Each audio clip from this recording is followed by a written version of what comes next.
Hola, hola, ¿qué haces, Teo? Tanto tiempo. Sí, sí.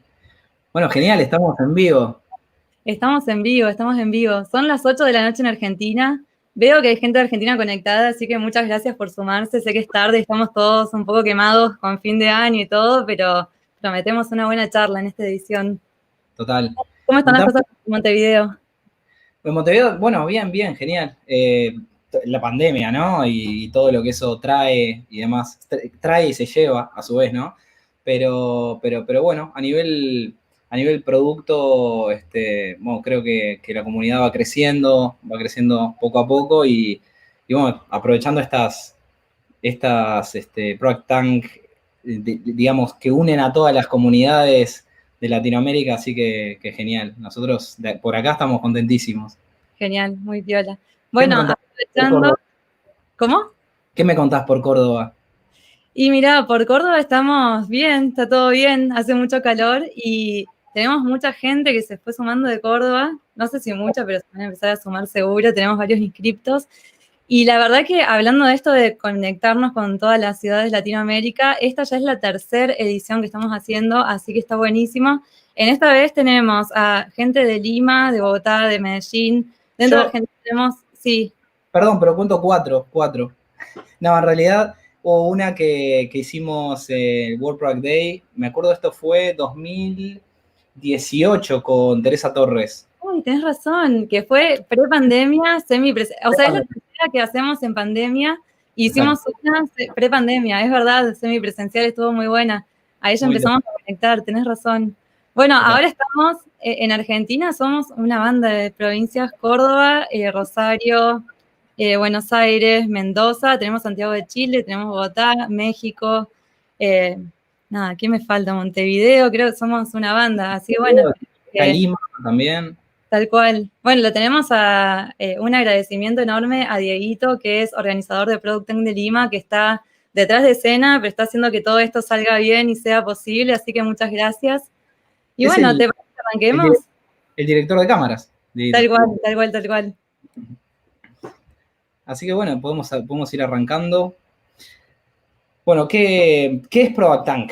Es la presentación que siempre hacemos, pero bueno, siempre digamos, siempre algún atendí nuevo. Entonces, esto surge en el 2010, o sea, ya hace varios años, en un pub de Londres. Imagínate o sea, no sé, no entiendo de mejor forma de hacer algo, ¿no? O sea, en un pub, tomando unas birras y demás. Y eran 5 o 6 product managers de esa época, ¿verdad? Que estaban preocupados por todo lo que aún nos sigue preocupando, ¿no? A nivel estrategia, a nivel táctica, ¿no? Y demás. Y ellos se empiezan a juntar ahí, empiezan a tomar unas birras y demás, a hablar de producto y se dan cuenta que era un formato de meetup casi. Se empieza a unir cada vez más gente y ese fue el primer Product Tank en Londres, bueno, por allá en un sótano, ¿no? Que hoy por hoy hay más de 200 ciudades que están, digamos, exacto, mirá, ahí lo tenemos en el mapa, es impresionante. Más de 200 ciudades, exactamente. Así que bueno, son Product Tank, somos nosotros justamente los que estamos formando la comunidad. Generalmente de 1 a 2 speakers, a veces algunas charlas pueden tener 3 speakers y demás, y un poco el valor que siempre, digamos, hemos encontrado y la gente encuentra y demás, aparte de la charla, obviamente, de conectar con speakers, es conectar y hacer networking, ¿no? O sea, conectar Tal cual. con otra gente que tiene los mismos dolores, ¿no? Ni hablar. Día a Bueno, de día. hecho está bueno porque esto que contabas de que se formó en Londres con gente que quería empezar a hacer producto, decía, bueno, a ver cómo comparto experiencias para hacer esto un poco mejor y aprender de los demás. Creo que es un poco lo que está pasando a nivel Latam ahora y que por suerte podemos hacer como de varios países y dentro de los países, varias provincias o estados que estamos como en la misma tratando de compartir. Y bueno, Product Tank básicamente se trata de eso. Ahora, por suerte, nos estamos ideando. Se hace muy difícil en el networking, pero ojalá que encontremos espacio. Todos los miembros que están participando están en las meetups de cada ciudad, están como conectados por si quieren charlar entre ustedes y conocerse.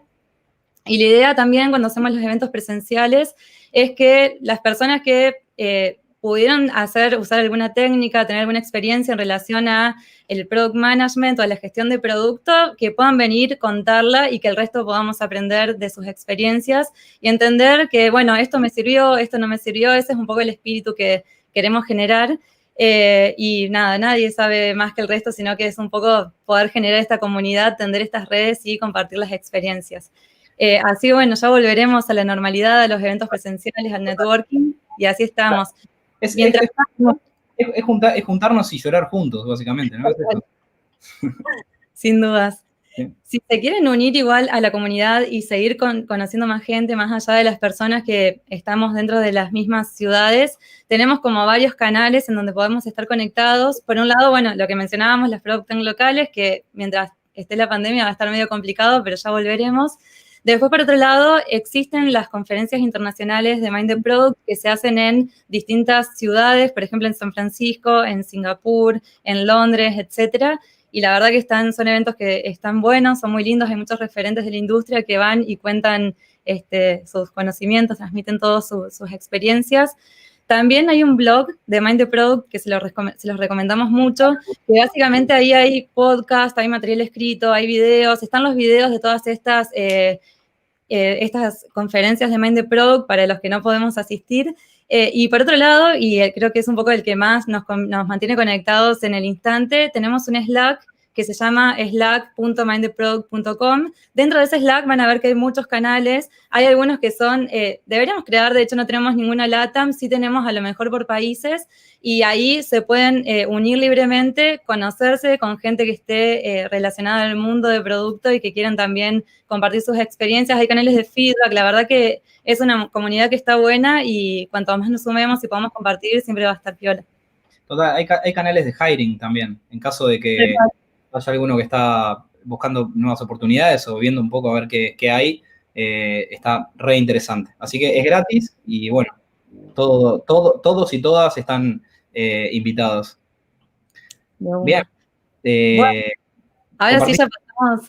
Dejamos de hablar nosotros, lo vamos a dejar hablar a Ken. Antes de empezar con la charla y contarles un poco el background que tiene el speaker que tenemos hoy, les queríamos contar que vamos a gestionar la parte de preguntas hacia Ken a través de Slido, que es la plataforma que venimos usando en las ediciones anteriores. Se pueden sumar con este QR que se ve escaneándolo, si no, poniendo slido.com y con el código LATAM3 también pueden ingresar y empezar a hacer preguntas. No hace falta que las hagan al final de la charla. Si en algún momento de la charla les viene alguna pregunta, está bueno que las vayan poniendo. Y si no se animan a hacer las preguntas en inglés, las pueden poner en español, está todo bien, las podemos traducir para hacérselas a él. Perfecto. Bueno, nuestro speaker de hoy, la verdad, clase mundial. Es una persona que lidera equipos de producto desde hace ya 20 años, mayoritariamente en el área de San Francisco. Es profesor en Sutardja, no sé si está bien pronunciado, Center para Emprendedores y Tecnología en la Universidad de Berkeley, en California. El lugar también donde ahora enseña el primer curso que la universidad dio a nivel de Product Management. Es en la parte de la Escuela de Ingeniería. Bueno, fue VP de producto en Masterclass.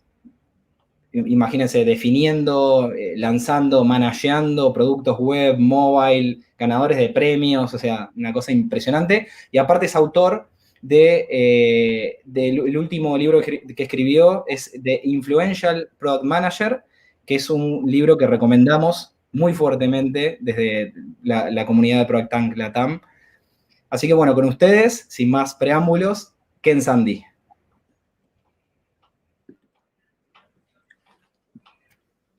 Hello, everyone. I'm thrilled to be here. Thank you so much for the introduction. And I would love to talk to you today about 10 steps to leading through influence. As I was just introduced, I'm the author of The Influential Product Manager and active in the Silicon Valley product management scene. I'm thrilled to be able to be presenting today. So 10 steps through influence. I'll be talking today about what it really takes to navigate influence within your organization as a product manager at a practical level.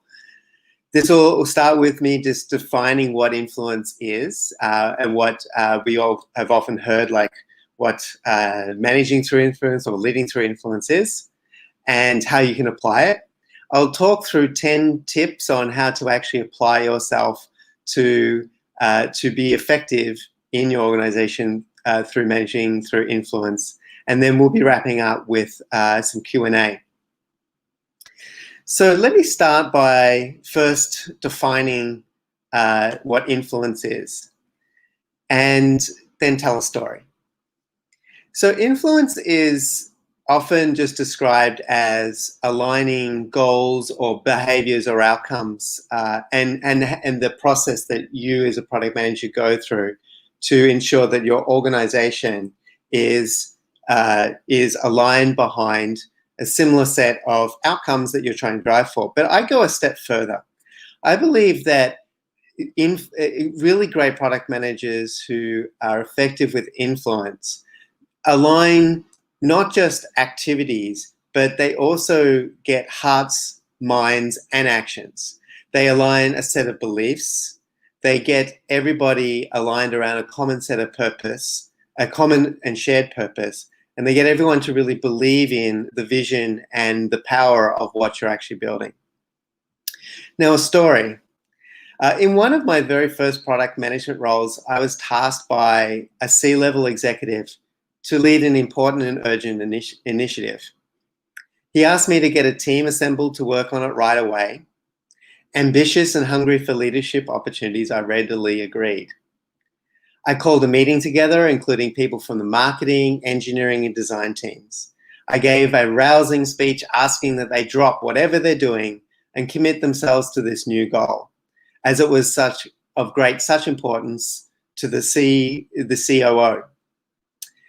Distressed by the urgency of this new priority and the disruption that that's going to bring to all of the things that they're already working on, the team reluctantly agreed to switch gears and focus of what had been asked of them. A few days later, the C-level executive who'd asked me to take this initiative approached me and asked to speak to me in private. He was visibly angry. He proceeded to explain that several team members had come to him to complain that I had steamrolled them into working on this new initiative, that I had basically forced them into complying with this new direction. I protested, saying, "But you asked me to. This is something you want, isn't it?" And he said to me, and I'll never forget this, "Yes, I want you and the rest of the team to go in this direction.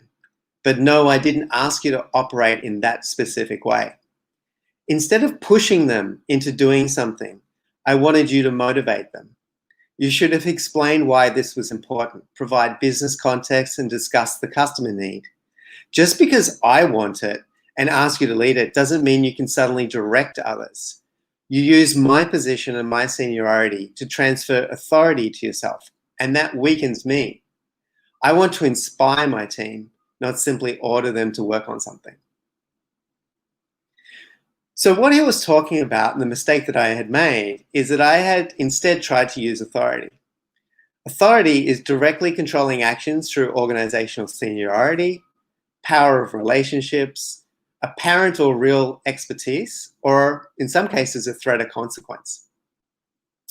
And that is only trumped by manipulation, which I strongly recommend that you never try in the workplace. But this is basically convincing someone to do something that is primarily in your interest. In essence, great influence achieves three outcomes. It creates the context in which your organization can operate and align around a shared understanding of the data and of the purpose that you're setting out to address. It may be wrong. There may be flaws in it. It may be incomplete. But the key is to create the same shared understanding and a full understanding of the data that has led to your understanding and have that shared by everybody within your organization. Secondly, it's about creating clarity about what your mutual goals and direction are going to be. You want everyone heading in the same direction. and you want clarity about where you think you're going to arrive and the path that you might take to get there. Again, it might adapt and change, but the key is to always create clear direction and clarity for you and your team to work towards your goals. And finally, it's about creating an environment in which you can collaborate with your team and your stakeholders to make it happen. So what are the ways to actually do that well? I'm going to describe 10 techniques or 10 tips that you probably will recognize some things that you could be doing better and things that maybe you're doing very well already today. Some of these are going to be fairly obvious, but I want to make sure that they make the list and that they're top of mind. And other things might be things that you haven't really thought of before. The first thing is to understand that your job is not to necessarily have ideas or to be brilliant, be the smartest person in the room, or to be the only person who's directing how your product's actually going to evolve over time. In fact, the product manager's job has very much shifted from this notion of building the product right. In other words, being very focused on delivery, being very focused on the process and defining the scope in an infinite amount of detail, to one where we're really charged with building the right product. What I mean by that is ensuring that the right ideas are brought from wherever they're coming from, within and outside of the organization, and that they're being thoughtfully validated and thoughtfully prioritized, so you're absolutely convinced that you're solving a meaningful need for your customer. And then you can let the rest of your team build the product right. They can define the solution, they can drive delivery. Your value add is making sure that they're not wasting their time. So think about the different techniques that you need to employ for taking ownership of those product ideas. The first is, rather than thinking about you actually having to have the ideas, instead encourage and embrace ideas from wherever they're coming from the organization. Far too many product managers I observe tend to want to avoid talking to stakeholders or to others or to hold brainstorming events, or to go out and do deep research of competitors because they're already potentially swimming in too many ideas and that they're actually worried about the distractions that those might bring. I say reverse that. Embrace them. Encourage those ideas. Put them on a list. You don't have to work on them. Instead, relentlessly collect data and challenge assumptions and try to make ideas and ensure that the ideas that are good start bubbling to the top, that you're looking at the data that supports and what assumptions you're making so you can make the good ideas kind of filter to the top, and then the bad ideas will quickly filter to the bottom. And then your job, ruthlessly prioritize. What are you saying no to? Why are we focusing on a few really key things? And then take your role of really evangelizing the best ideas in the organization to the whole organization. A simple way of thinking about how to own the product ideas is how you approach a role. And I won't have time today to go into too much detail about what is actually a completely separate talk, and you're welcome to visit my website and check it out. But a simple template is to think about 4 different mindsets that you need to bring to work every day and ensure that the best ideas are being stewarded forward in your organization. The first is the explorer mindset. That is where you are imagining the possibilities, you're engaging in divergent thinking, you're trying to explore and discover new problems, you're trying to explore multiple different solutions, and you're engaging a large group of people in that process. You're really tapping into the creativity of your organization once you've established the context of basically the focused problem that you're trying to address. The second is the analyst mindset. The analyst mindset is one who will relentlessly look at customer data, will dig into spreadsheets, will try to find trends where maybe no one's looking. They will set metrics and KPIs for themselves and their product. And of course, will look at qualitative data and really value talking to customers. The challenger mindset is all about trying to start challenging assumptions and finding out why ideas may not work. So far from assuming everything's going to be rosy, they look to disprove things. They look for counter data. They will go and talk to the naysayer in the organization, the one that's always unsure whether you should really be working on something, and they will push on assumptions. And this is also, that mindset is also where you have to ruthlessly say, we're going to focus on this and not that. And the one that's often overlooked is this evangelist mindset, which is once you've decided a particular path, you need to maintain focus. And it's very easy for stakeholders to be disruptive, for your team to lose focus, and for people to not be very motivated. And finally, for your organization at large to lose sight of wondering, what is it that you're actually even working on. So you have to have this constant evangelization process where you're talking to people, reinforcing what you're working on, why you're working on it, the benefits it's going to bring to customers and the business, and ensure that you're celebrating successes and learnings. Tip number 2. Now, building a strong rapport with your direct manager and other senior stakeholders might be really obvious to you.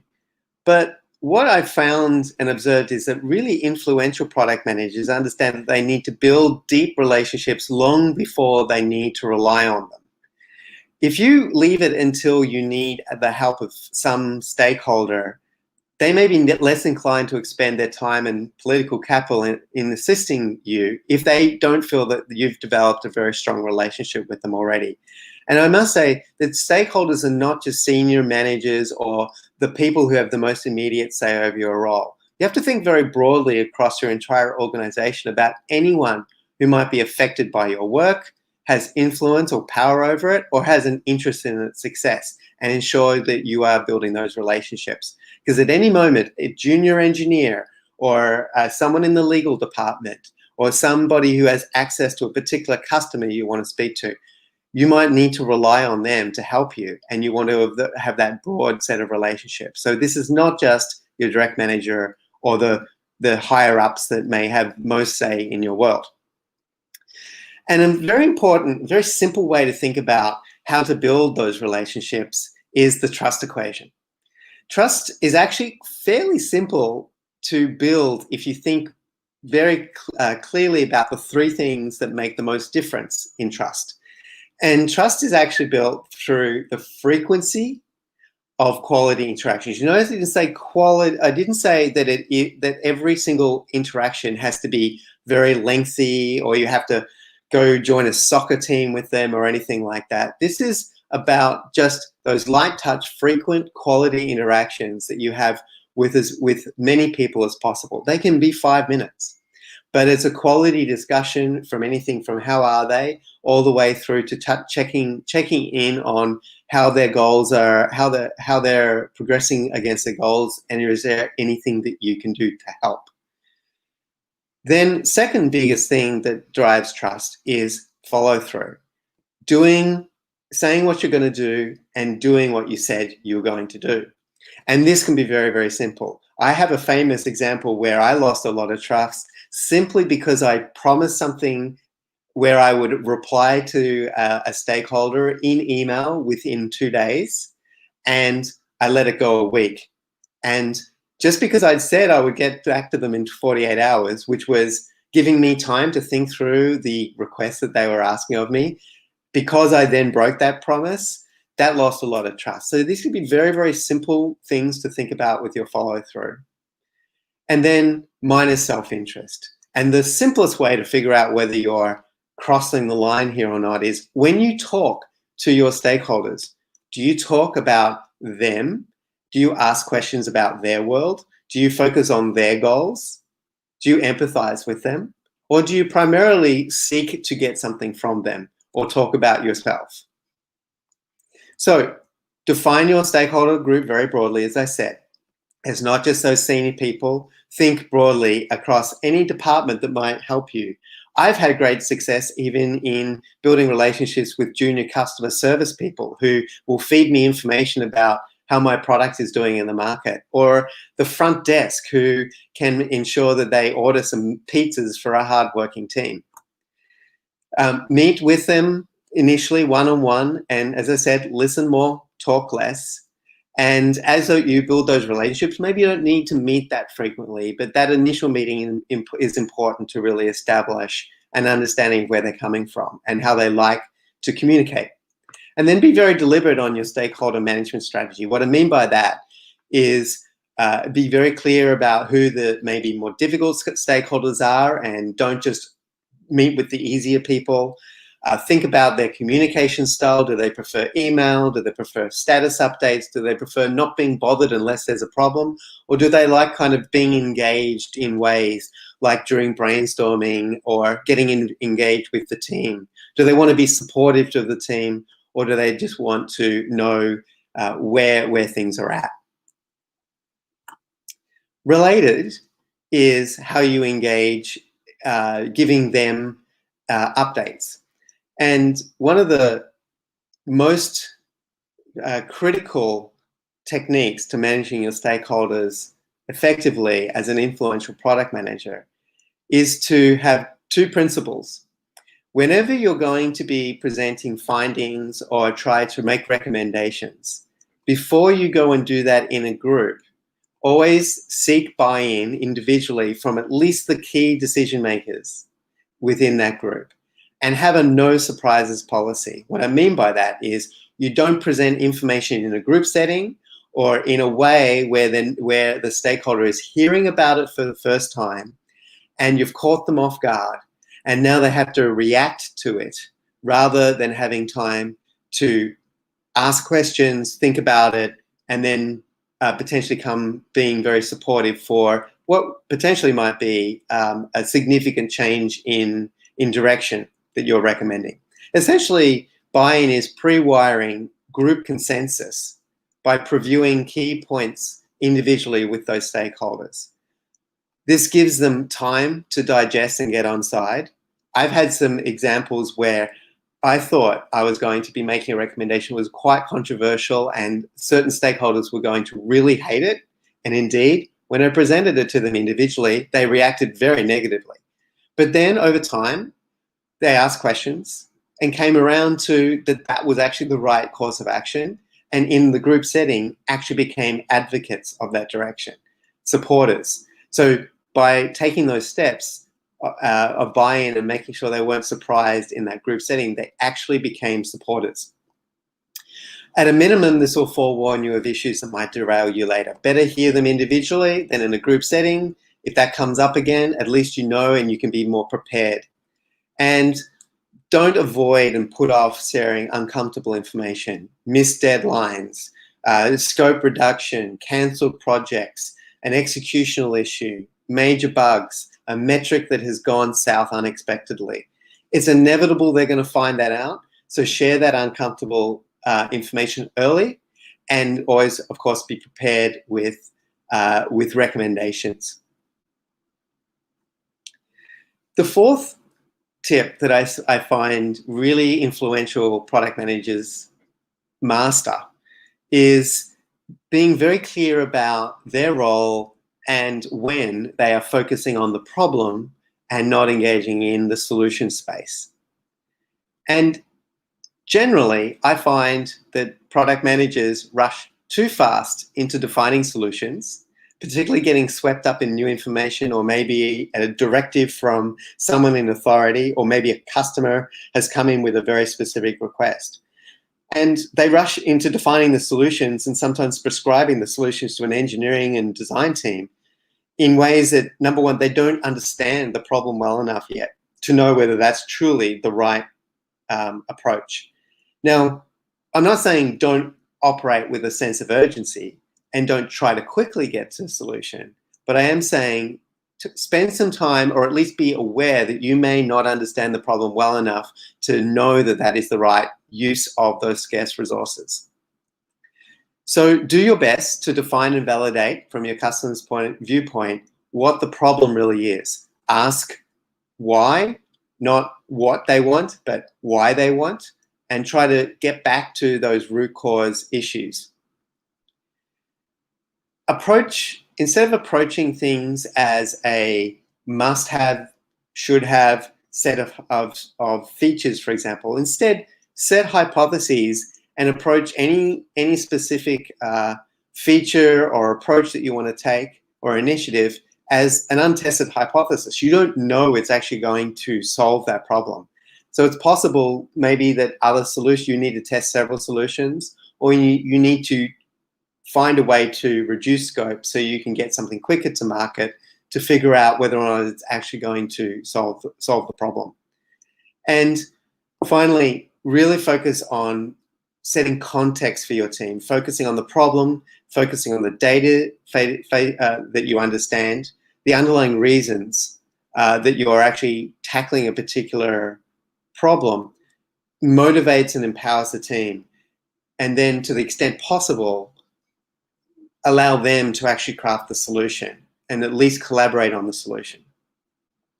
A good way to just define context, it describes the underlying reasons that guide a specific course of action or direction.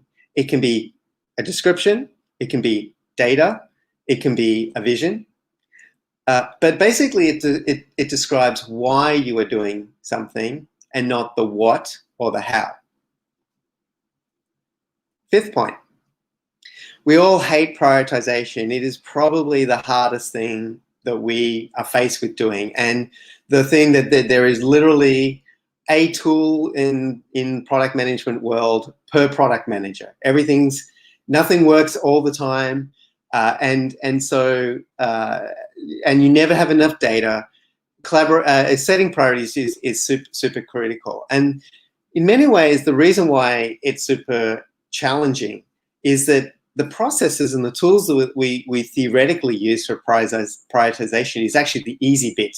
Scorecards or business analysis or theme-based roadmaps, criteria, metrics, all those things are theoretically quite obtainable, and there should be an objective process around it. But the reality is that the people involved and all of their opinions, that's the hard bit about prioritization. So the worst thing you can do is go off into a room, have a methodology that you're using, plug in your numbers, do your analysis, and come back with, this is my set of priorities. Instead, collaborate to set those priorities. If you bring people along for the journey in a very specific way, you are able to engage them on the kinds of decisions that you're being faced with, and through logic, have your stakeholders more or less reach the same conclusions as you will. And I will warn you, there's no such thing as consensus. There's never the perfect prioritization, or very rarely the perfect prioritization outcomes where everyone is completely in agreement of the assessment that you've made and the priorities that you're working on. The goal is not to get 100% consensus. The goal is to collaborate so everyone understands how decisions have been made and what data went into making those decisions. So let's start with deal with it. You're going to have to say no to something, to someone. It's a zero-sum game. Even saying yes to, I'm going to go and do some analysis and more data gathering or do an MVP or an experiment, that's still saying yes to that idea. And sometimes just even saying yes to your time or your researcher's time to go and understand something is still taking resources away from something else you could be doing. So it's a zero-sum game. So be ready to say no and be ready to be firm on that. The process to collaborate is first, before you go anywhere near feature requests or specifics, first of all, align around a common set of user and business goals that you are trying to optimize for. These can be very hard, like this one, this one, and this one, or this can be more like a scorecard where it's a weighting based, or it could just be an overarching goal that you have to be, you can be hitting. Now, these are not just at the super high level like drive revenue or drive growth. You want to get to more specific goals than that. But the beauty of aligning first around the goals that your product should be optimizing for over a fairly long period of time, but not forever, maybe 6 months, 3 to 6 months at least, is that those can be converted into criteria by which you can set up your decision and prioritization making framework. Once you've agreed on those goals and everyone's agreeing that those are the things you should be pursuing, use the best available data you have and look at the priorities and see where they lie. And if someone wants to make a case that maybe you have missing some data, that's fine, but you have the data you have and your priorities should more or less fall out as a result of having clear criteria first. And then of course, see it as an iterative thing. You don't want analysis paralysis where you're doing this all the time, and neither do you want the set and forget where you do it once and that's supposed to set you up for a whole year. You want to revisit as you learn new data and see whether or not your priorities are changing. It shocks me still at the sheer number of product managers who don't regularly speak, interview, or observe their customers. You cannot possibly understand the customer at a deep enough level to be empathetic and thoughtful enough to be able to push back against sales or executives when they assert their point of view, their opinion, unless you can really speak from the customer's point of view. And I see it everywhere where, for one reason or another, whether or not they feel constrained or whether or not they just don't have time, they're outsourcing this to other teams. Consumer insight teams, customer success teams, sales or marketing, and they're letting themselves sort of have this second-hand information. Don't outsource the most important part of your role. Understanding the customer firsthand is the most important part of your role. Otherwise, you are not setting yourself up for making great decisions and prioritization down track. Build empathy. You may discover new opportunities you're not even addressing yet. You don't need to make this complicated to speak to the time investment. I recommend frequent, informal, lightweight engagement. Short, like 30-minute conversations should be fine. You don't need to build big, complex kind of test artifacts. Take with whatever you've got. You do not need, a simple script will do. You do not need to spend hours and hours and hours preparing for every customer interview. But because if you do that, you don't do it frequently enough. Instead, try to talk to them frequently, try to talk to them about some focus area, and take a couple of insights every time. And then over a course of a year, say if you're in the consumer environment, you might talk to, over a course of a year, 100 different customers or users. If you're more in a business environment, maybe it's a little bit a B2B environment, enterprise environment, it can be a little harder to access, but you can still talk to 20 customers in that time. And instead of outsourcing, see yourself as partnering with your research, insights, customer success teams, the people that are actually talking to them, but don't rely solely on them. You need to own and influence the questions that are asked, and you need to be in the room perhaps while they're doing the interviews. Number 7. I'm sorry, engineering doesn't work for you. And that's really unfair because PMs are often held accountable to shipping product against scope, resource, and timeline constraints that you can only influence that very critical dependency, and that is the delivery of working software that actually solves the problem by an engineering team. So yes, it feels unfair, but it's deliberate. It's intended to set up a tension in the organization between what product perspective of what their understanding of the customer needs are to what the technology platform can potentially do. And that intersection of feasibility and value is what you're targeting, and that's why that tension exists. And the worst attitude you can bring is seeing the engineering organization as a service organization to respond to your requirement specifications and build it without question.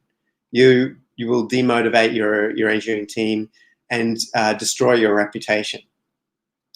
You stand a much better chance if you focus most of your job on setting context and providing supporting data so engineers, your engineering team, understand what they're working on. They hate wasting their time.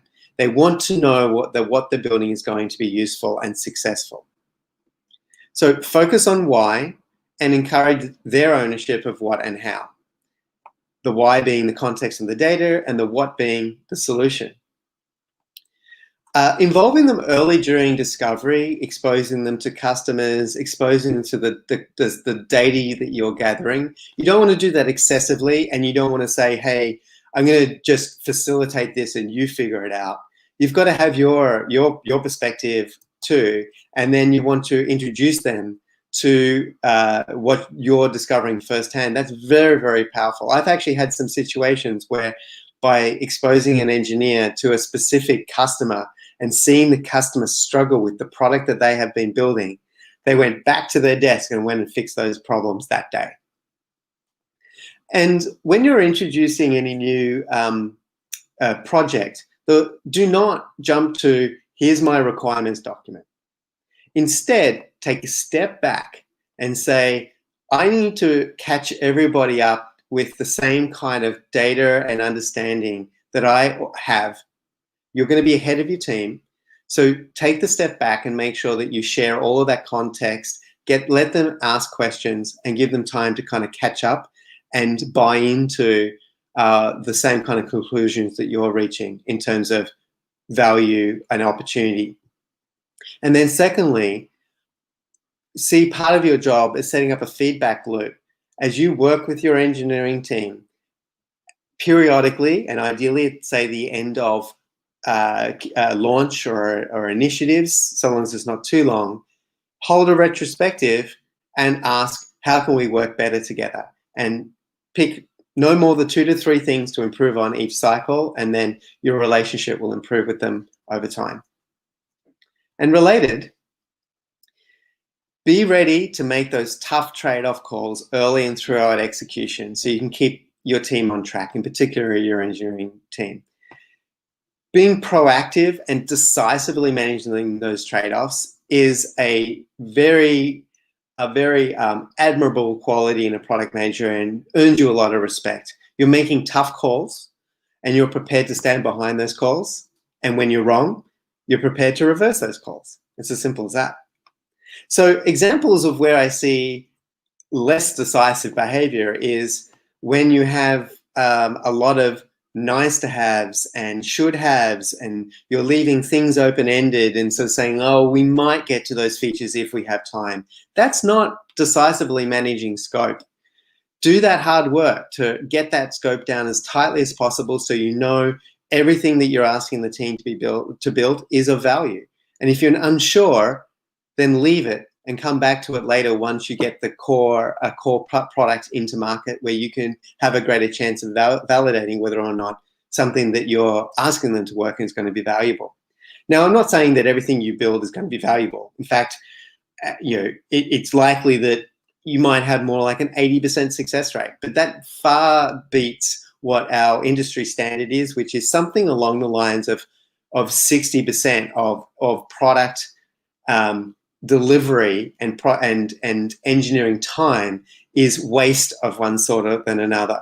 And one of those key wastes is secondary features and products that don't go anywhere.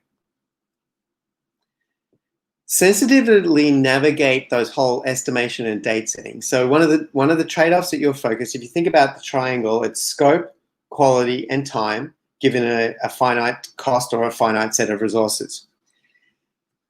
That time box is something that can be very, very careful, a tightrope that you have to navigate across. When you ask engineers, for example, to estimate when you have very little scope, they're going to turn around and say, I need a more full requirements document, and now you're going to be back to some kind of waterfall process. Or if you're asking them to set a rough date using very little scope, and you're saying, no, please just give me an estimate, and then that becomes a hard commitment, they'll never trust you again.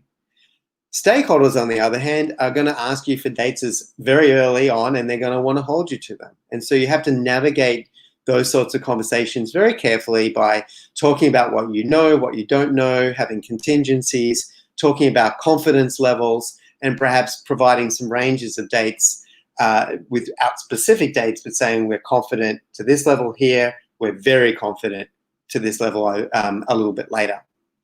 And respect quality. When your engineering team says that they need to spend more time on testing, automation, documentation, building tools, or going back and rewriting code, trust them. There is some reason that they're seeing there. They're not necessarily, as a rule, going to be super articulate about the business value, but it's one of those things that if you don't respect it and invest in it over time, then one day it's going to hit you, and it's probably not going to be tomorrow, but in like 12 months, suddenly your product's not scaling. Or maybe it's taking twice as long to build features on top of what you've on past features. It's because you've accumulated a lot of tech debt. Constantly working that down and being ready to defend your engineers' investment in that. It's just a tax. It may not seem to create any customer value, but it's building a healthy platform for the future. And in the home straight here, own outcomes, not projects or outcomes. I find that so many product managers think that the product release or the deployment or the launch is this finishing line, the great moment of success. But it's actually just the start of the marathon. We do not pay nearly enough attention to that opportunity after launch to truly optimize the product. And neither do we spend enough time, other than launching a piece of technology, in thinking about how to set a launch up for market success. So it's also a time when all those eyes are on you, because this is a time when what you've been working on is going to be publicly available and customers are going to be exposed to it. Maybe the press is going to be exposed to it. This is when you could potentially damage the company's reputation or impact the revenue. So your job is not simply to do a technical deployment. Your job is to drive outcomes for the business and for your customers. So communicate early and engage across a broad stakeholder group about what your product's going to do and what kind of outcomes that you're actually trying to drive. Set success criteria and be sure that people or functions like product marketing or customer success or sales are ready for your product so it doesn't surprise them. And so they're doing their bit in preparation for launch so it has a greater chance of success. Being very disciplined in managing post-launch issues. The worst thing you can do is just let your team go off and work on something else.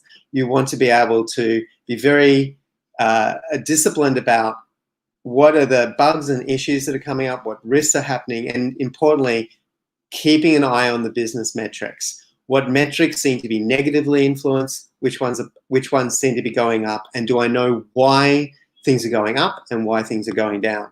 I've had some cases where my manager has surprised me 2 months after launch with a chart and saying, why is this number going down? And I had no idea. So I have a rule now. I'm always the first to know. And that's probably a good rule for you to know, for you to follow too. And post-launch, iterate and optimize until you reach those outcomes and beyond. So spending time optimizing products can often be much more valuable than launching new products. So try to spend a good chunk of your time thinking about what needs to improve. And that leads me to my final tip. Measure what matters.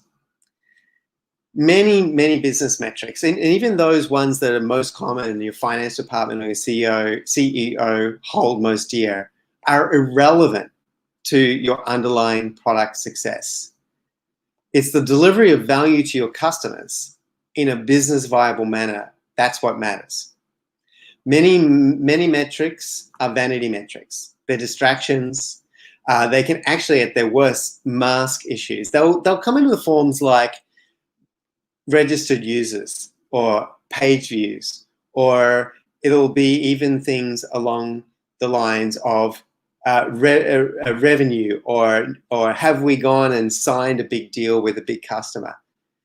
They don't necessarily depend purely on your product for success, and they don't necessarily measure whether or not your customers are generating value from your product. Instead, you want to prove what demonstrates customers are actually getting value from your product. They're generally actionable. They sort of look like rates, comparative. They'll be percentages, like what percentage of customers or users are adopting the product? What percentage of customers have come back the next month and the next month and the next month? Things like retention, repeat rates, advocacy are all good metrics for what is showing the customers are actively using and getting value out of your product. For financial metrics, I much prefer customer lifetime value. I've seen this in different forms. Customer lifetime value, it can be a retention rate or renewal rates, but those are really just a factor within a broader customer lifetime value. It measures the recurring revenue streams, net revenue streams you're getting from a customer over their entire lifetime. And it's much better for a product manager to think about that as your primary financial metric than revenue, because you're much closer aligned to retaining the customer, keeping them happy, and finding ways to upsell and continually get value extraction from those customers, as opposed to landing some kind of deal with revenue and then not knowing whether or not you actually solve that customer's problem or not.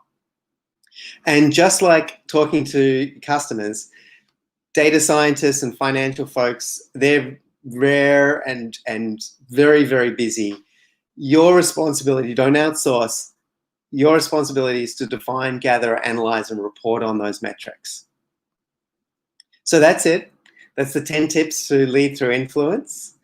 And I would just like to quickly invite you to take a note of these URLs if you're interested in checking out the book. We have an ebook, a Kindle version, and an audio book, as well as the paperback book. So if finding a local paperback copy is hard, there's a couple of URLs there to get an electronic copy or an audio copy. You can get this at my publisher's website at bit.ly/influential40 to get a healthy 40% off to purchase the book, either the paperback or a PDF version, and you can or an audio version. And you can also, from Amazon, I don't know whether you use the US Amazon or if there's a local version, but there is a link there too. If you're a fan of Kindle or a fan of Audible, there's a really good deal that Amazon's running on the book as well at the moment.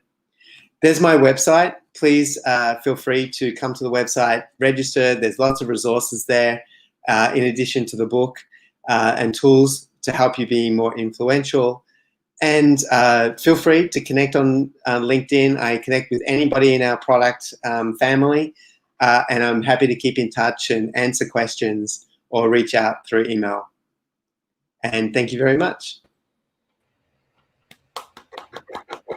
You can.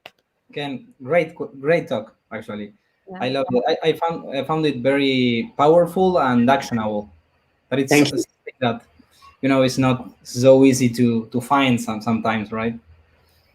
So a point that resonated with me a lot was understand customers firsthand, right? Don't outsource the most important part of your role. Well, build empathy, right? And more in pandemic times, right?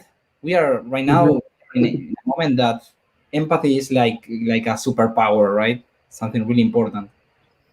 So absolutely, it's such an underrated skill, and the thing is that it doesn't necessarily have immediate quote unquote value or insights that you can bring back to the business, but over time you start wearing their shoes without necessarily being in their shoes.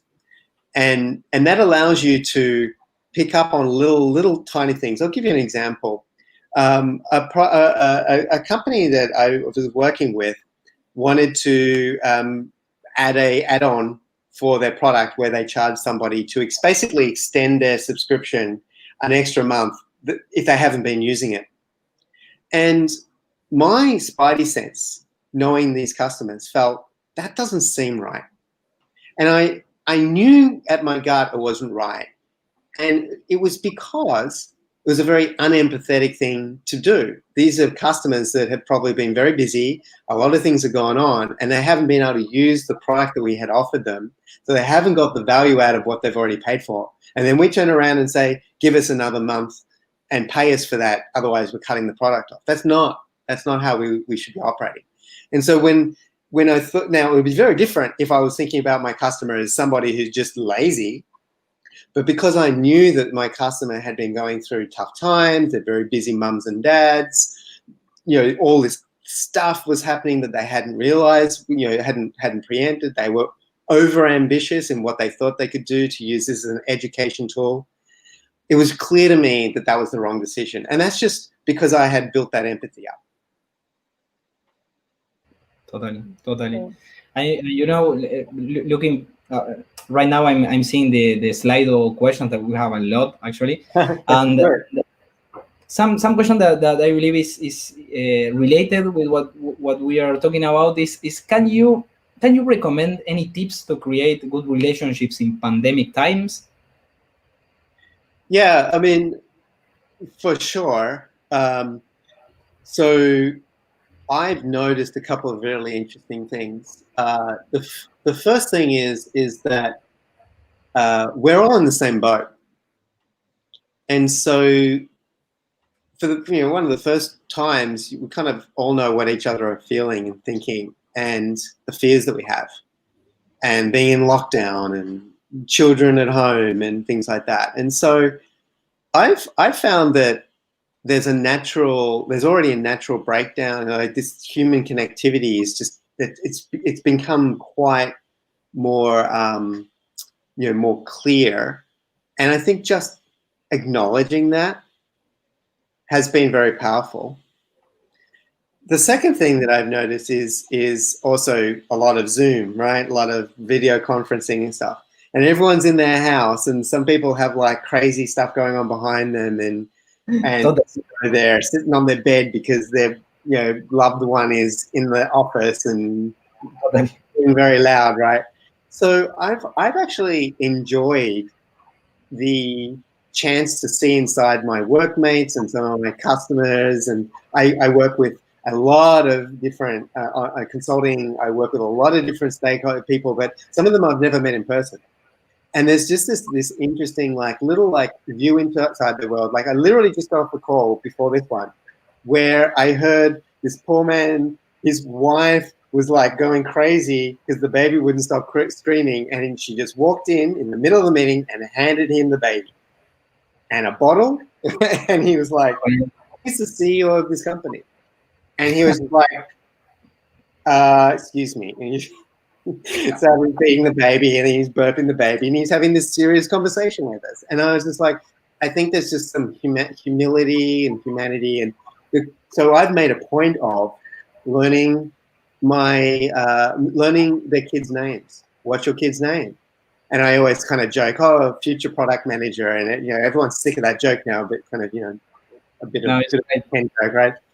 And the other ones are where pets jump up and the cat's suddenly right in the mirror. All right, what's the cat's name? Oh, what a lovely cat. And everyone's like apologizing. I'm like, don't apologize. Your kids are kids. It's fine. So it's about being just a little bit more human. It breaks barriers down very, very quickly. So being very pointed in that. And the third tip is you've lost all of the water cooler talk, all of the natural stuff, right?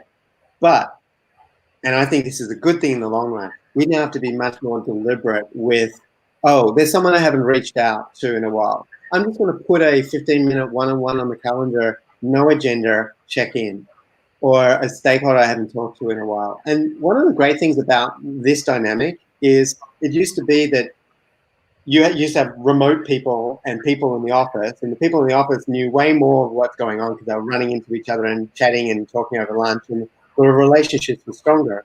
And these people were basically isolated and sort of often the enemy. Well, now things are on a more even keel. And so I think we are going to find a great benefit of this is that we have greater empathy about what it's like operating in a remote environment, and we'll be more deliberate about bringing those people in. Certainly as we turn back to normal, what I would hate to see go are things like these deliberate kind of broadcasting and making sure that good collaboration is happening, online, collaboration with documentation, whiteboards online, no more whiteboards in the office, but those online, and Zoom, even if you're largely all in the room, but ensuring that any remote people are engaged. So I think there's lots of really great stuff that's happening. It's great. It's great. Totally agree on that. Yes, just quick. Yesterday I was part of a training, and one of the trainers mentioned, so this is a safe space. So house noises are totally good, right? No worries, no problem with that. We are on the same boat as you mentioned. Great tips, man. I think that at the beginning of the pandemic, it was tough because nobody was like just used to do that kind of meetings or having like conversation or building relationships between each other by a Zoom call. But now I think that everybody's just feeling like more relaxed and saying, okay, this is like everybody's reality and we need to go through it. Yeah. And I've also found that there used to be a little bit of lack of trust that, oh, you're not really in the office today, you're working from home or whatever, you're not really getting your work done. And I think the clocking on and off the time clock, maybe we've finally really done away with it, that there's more trust of like, hey, this person's going to work in a way that fits into their life.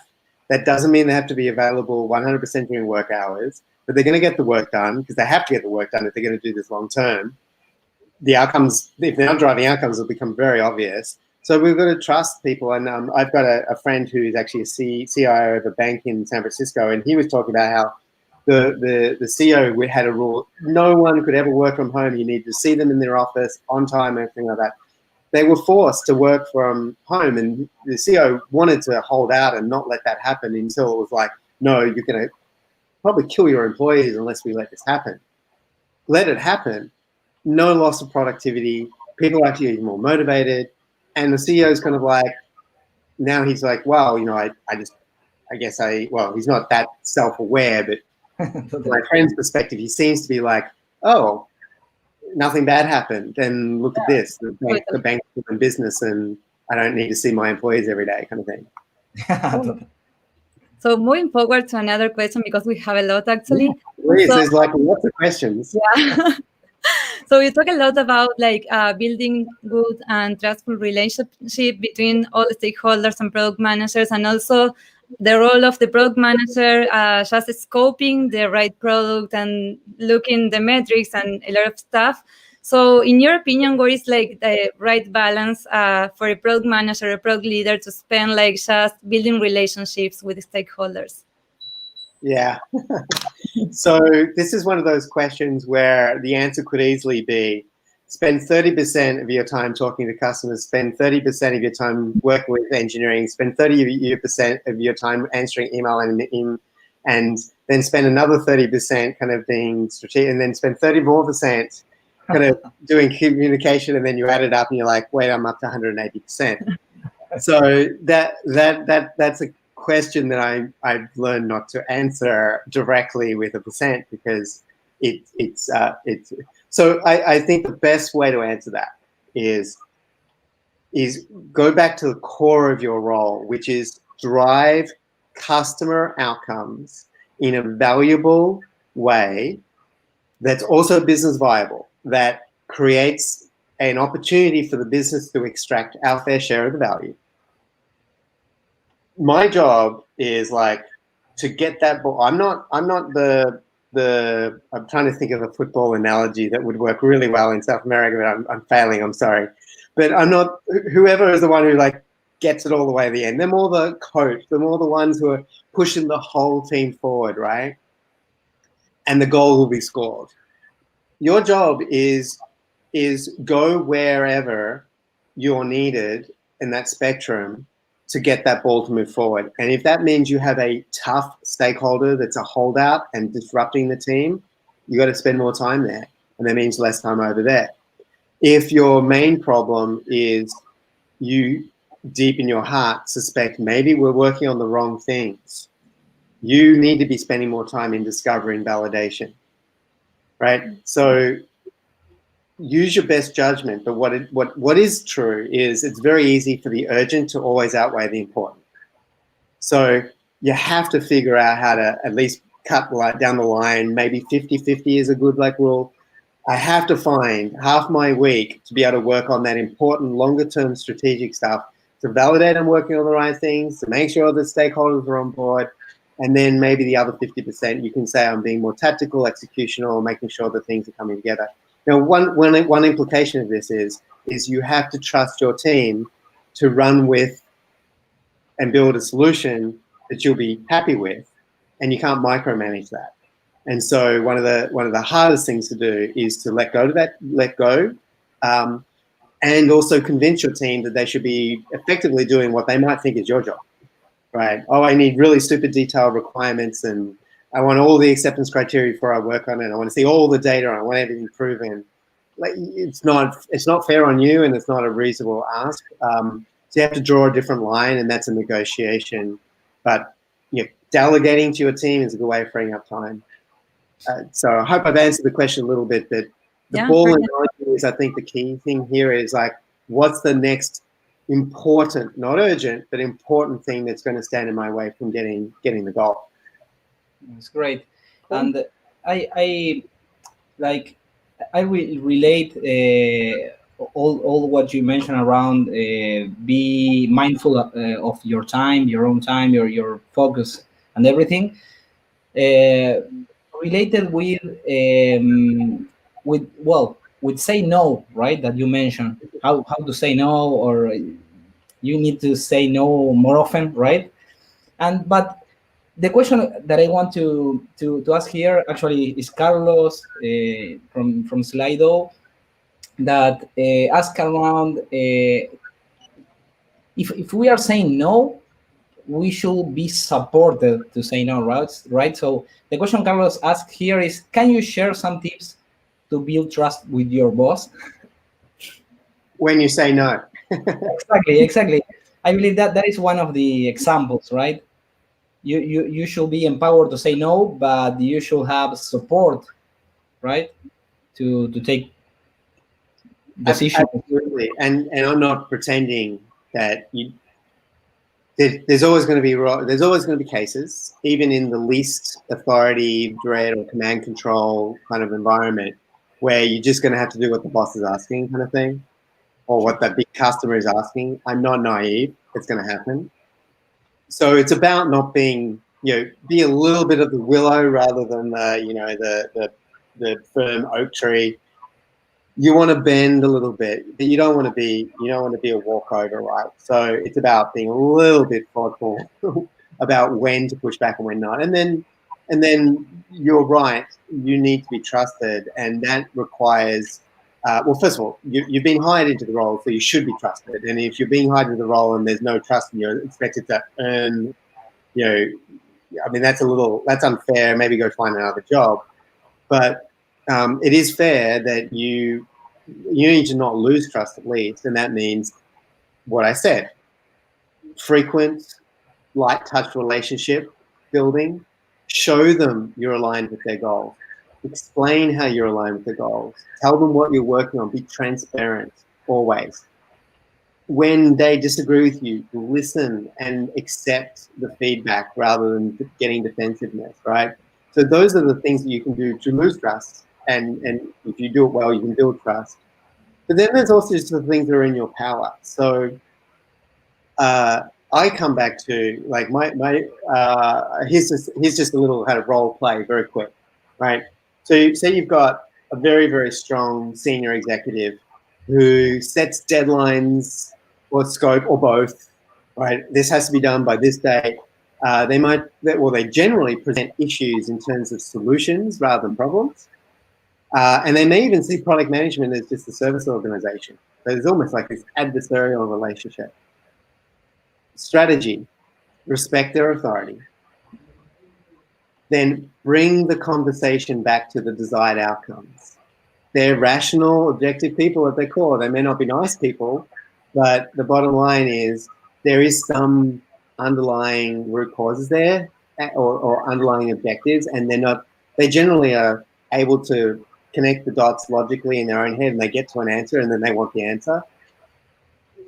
You want to backtrack to sort of, can I program myself in that same way? And do I reach the same answer? Totally. Then based on that, if they're really adamant, right?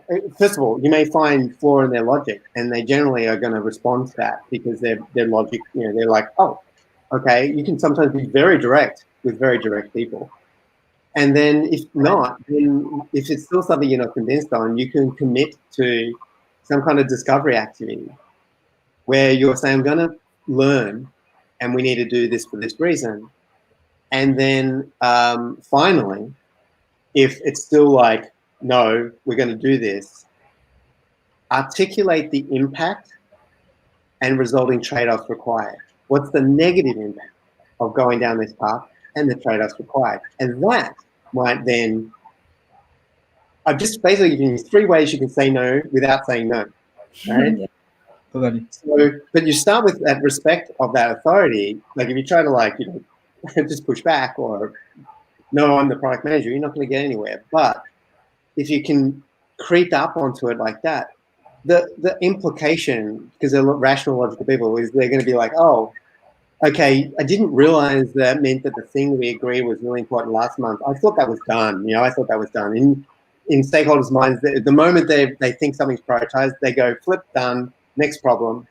So they're on that stage. They may realize, oh, wow, no, in that case, this has to wait, right? And here's just a really simple thing you can say. I can see this is important to you. Help me understand the underlying data and drivers that have led you to this conclusion so I can guide the team. Totally, it's great. Yeah. Simple and impactful. Yeah. Love it. Exactly. And I've got plenty more of those. Nice. That's great. Taking notes here. Yeah. So another interesting question is, let's say you are in a company that hasn't a strong product culture and you're a product manager there. What are the main 3 tips to that product manager to start creating that product culture? Okay, so if I understand this, is what are the key things that a product manager who's in a company that may not have a strong product culture or product-led culture Yes. Should do to try to improve that situation? Okay, yeah, I've looked into this quite a lot actually. For those that you're probably aware of this sort of this trend. Trend. I don't mean dismissive when I call it a trend. I think it's got a lot of validity of sort of this notion of becoming product-led. What that really means is that a lot of good stuff is happening in terms of the product is so valuable and the product kind of sells itself and you're not having to rely as much, your sales and marketing and your customer success and other departments are kind of all in service of trying to help manage people through that funnel and nudge them along. But at the end of the day, the product has to be clearly valuable and you need to demonstrate that value. Sometimes you need to demonstrate that value before any purchase. So that's actually the ultimate kind of product culture, is the product is the company. And in those cases, everyone in the organization, not just the product management team. In fact, it's unhealthy to think, oh, therefore the product management team is at the center. No, the product is at the center, and the product management team is playing a role in making sure it's at the center by aligning all the other teams to understand what they need to do in making the product successful. For example, what does sales need to operate a little bit differently rather than trying to do some kind of big enterprise deal and then we signed the deal and we're done. They might need to be thinking a little bit more about how do we respond to product qualified leads? How do we help people who have experienced the product? How do we sell into them? Or what kind of trial offerings do we need? What kind of freemium offerings do we need? Or low cost price points that I can upsell later rather than only focusing on big ticket. So there's changes in behavior that have to happen across the business. So what do you need to do to start is you can say and speak all you want, but it's not going to be effective. in particular, if you're coming from where, center of gravities that have existed in other teams and you're trying to, it may be threatening to those teams, you're trying to shift that center of gravity elsewhere. So it is a long-term shift, cultural shift that you're trying to drive. Not a process shift, not a organizational. You can't just reorg the team and hope for the best. They might help along the way, but it's a cultural shift. And the only way that I know to really drive culture shifts are the following. And maybe you're not going to like this answer because these are not easy wins, right? Yep. First is you have to show, not tell. What is the one or two things that you can do to improve your product so it starts selling itself? Have you improved the onboarding experience to get as many people activated and onboarded as possible? Have you a low-cost offering to get more people to experience the product? Are you talking to people who have dropped out of your product? So you're not only talking to the people who love and use your product, you're actually talking to people who stopped using your product and find out why. And then do you go and actually do something about that information? And then you scream it from the top of the tower, right? You make sure the whole organization knows what you learned, what you did, and how the product now is so much better. And that starts shifting this notion of what product management is doing is solving these customer problems as opposed to maybe being a service organization. Now, I'm not saying you suddenly have to stop like sales telling you the 15 things they want in the product, or the CEO from telling you what they expect the roadmap to be and when it's done. I'm saying pick a few things and try to carve out just enough space so you can demonstrate that. That's the first. The second is to deputize product managers. And so I find those people, often junior in different organizations, who want maybe one day to be a product manager or want to contribute to the product. And I engage them in ways that help. A customer support person is a great example. How can you help me identify what irritants in the product are? Perhaps you can help solve those, or maybe you can become maybe an advocate for, rather than seeing them as a cost center, could you start emailing customers or users and introduce them to features they might find valuable? So engage them on your metrics of trying to increase adoption and sort of deputize them in a way that they can actually help you achieve your goals and not just sort of their own goals, which might be a short-term revenue or a cost management thing or reduce it's down, those sorts of things. And you engage them in all sorts of stuff, brainstorming, you involve them in your process, and deputizing, you're even mentoring them. You will start getting those sort of product thinking feelers that sort of start embedding throughout the organization. And the third one, which I'm sure you're not going to like, is you got to hire well. So you actually test explicitly for product thinking, not just in your product managers, but you try to influence that through your engineers, through designers you're employing. If you're part of the interview team for another department, you start advocating for questions that really get at that kind of product thinking, and ideally hiring from companies that have that kind of like thinking. Even in enterprise, you can hire from kind of the more land and expand, or the companies that have a small product that people use for a while before they have to purchase that. Those sorts of companies are going to have that DNA more so than maybe literally going and hiring a product manager that has done enterprise level, like respond to the 15 sales requests, win-loss scenarios, those sorts of things over and over again. They're probably not going to help you shift. Lovely. Totally. Oh my God, this space is so rich too. So a lot to talk about. Yeah, we have a lot of questions. But unfortunately, we have the last question here. Okay. To be mindful of time, and this I personally love this question, and this from Carlos. And what's your take on the product management role in the future, having in mind, of course, all this pandemic? How do you see our role evolving in time? Yeah, it's so funny. I got asked this question just yesterday as well, and there are some trends going on that I think, if anything, the pandemic has helped us accelerate. But they certainly haven't. Maybe I'm being no, but it hasn't disrupted us maybe as much as as like allowed us to accelerate some of the shifts that were already going on. The first is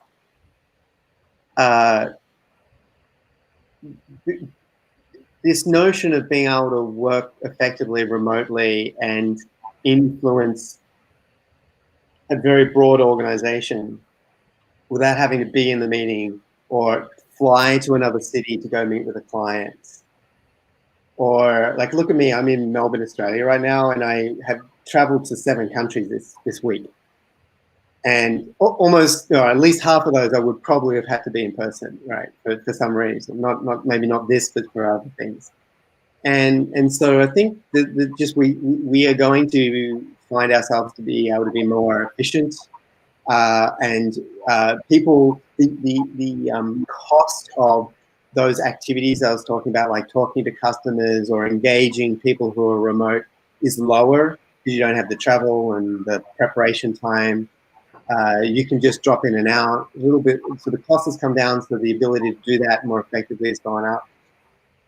I think that the product manager of the future is also going to be anywhere. And that means that you don't even need to be, and this is great news, maybe not for Silicon Valley, but it's great news. You don't have to be in Silicon Valley to be in Silicon Valley anymore, right? Whereas it used to be when I started, you have to move to San Francisco if you want to get anywhere, right? So I think we're going to embrace, as an industry, we're going to be able to tap into, if you will, labor markets that are now very accessible and be able to bring together great companies. From product managers, having product managers all around the world, let alone like engineers and others as well, right? So I do think that the role will be much, much more like this, much more diverse, much more spread out. And the people who do really well are going to have to be very much, they don't have to be people, they don't have to be extroverts, all that kind of stuff, but they have to be ready to invest in people and work through people to be effective. And it'll be a lot less about what they do at their desk or the analysis or in their head. There'll be a lot of that still, but I think will shift to those who are very successful tend to really think through, how do I get my entire team understanding what needs to happen and align.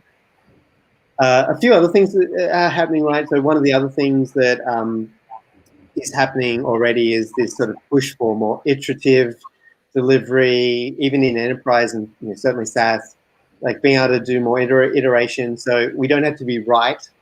We can have a hypothesis, test, and see if we're right, and from that we learn.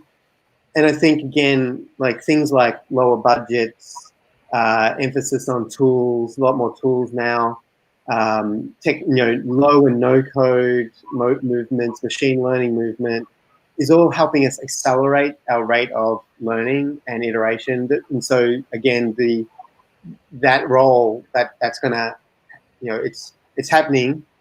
Maybe the pandemic has accelerated or not, but whatever, that we're going to be becoming more and more on like, how do we learn faster? And I think key metrics for product managers will go from how many, did you deliver this on time, to two things.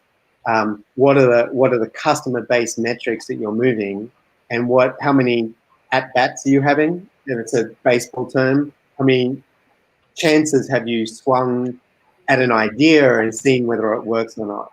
And the more you do that, the more likely you're going to find ideas that work. And that's good news for us, in that we will not have to micromanage delivery or even need to be as right. But it will mean that the strategic parts of our role will become more important in two ways. The first will be, we will need to ask the right questions. And we can only ask the right questions if we understand our customers, and we can prioritize and have data and ask questions and probe and form hypotheses. Then we can test. And those who don't do that well are going to just be testing random things and get nowhere. The goal is not to be 50% right? The goal is not to be 100% right, but you can't be 50 or 40% right. The other thing is that our role will also be much more shifted at the end about how we look at our outcomes and how we optimize around those outcomes and identify like what's working, what's not, and kind of debug or de-bottleneck our products to continuously improve them. And again, because we're able to be a lot more iterative, we can get a product into market and learn from there. It can't be terrible, right? It can't be awful for the first customers, but whatever the experience is first, it's probably not optimal, and so paying more attention to that. So those are two ways I think our role will continue to change. I don't think we'll be out of a job. I don't think one day we'll just have like some kind of algorithm that just sort of, automatically figures out the best product for the customer. We've got to actually think about, whether or not we're really driving those values. But our role will become more strategic, more emphasizing the vision, more about people, more about outcomes and metrics. Lovely. Great. All right. You're welcome. That was it, actually. So much. No worries. Well, it sounds like you have a lot of questions there, so I invite people to email me. I might be a little slow in replying, but I will get around to replying. If you do have your question on Slido you didn't answer, please email me. I'll see if I can. Oh, no, I can't. So and definitely there's answers in the book, not to be plugging it too shamelessly, but do check it out. All right. Cool. Thank you so much. Thank you so much. I know, Diego, if you want to show up magically to say thanks to the people that connected. Thank you. And of course, Ken, that, well, it was a master. And also thank you to all the ProductTank communities that are here. We are like the visible faces here, but there are like a lot of people working and creating community around product in Latin America. So thank you, and thank Ken to teach us all these tips. Really insightful. You're more than welcome. Thank you so much. Glad to have you, Ken. Thank you. I dropped some links in the chat, so you got my email and the rest. Cool. We'll see you next time. All right. Thanks very much for having me. It was a lot of fun. Great questions too. Really great questions, and shows me you're all thinking in the right way to be fantastically influential product managers. Great. Great. Thanks again. Okay. All right. Thank you. Bye. Thanks. Bye. Bye. Bueno, excelente con todos, muchas gracias. Gracias a todos. Muchas gracias a todos. Nos veremos en las próximas ediciones.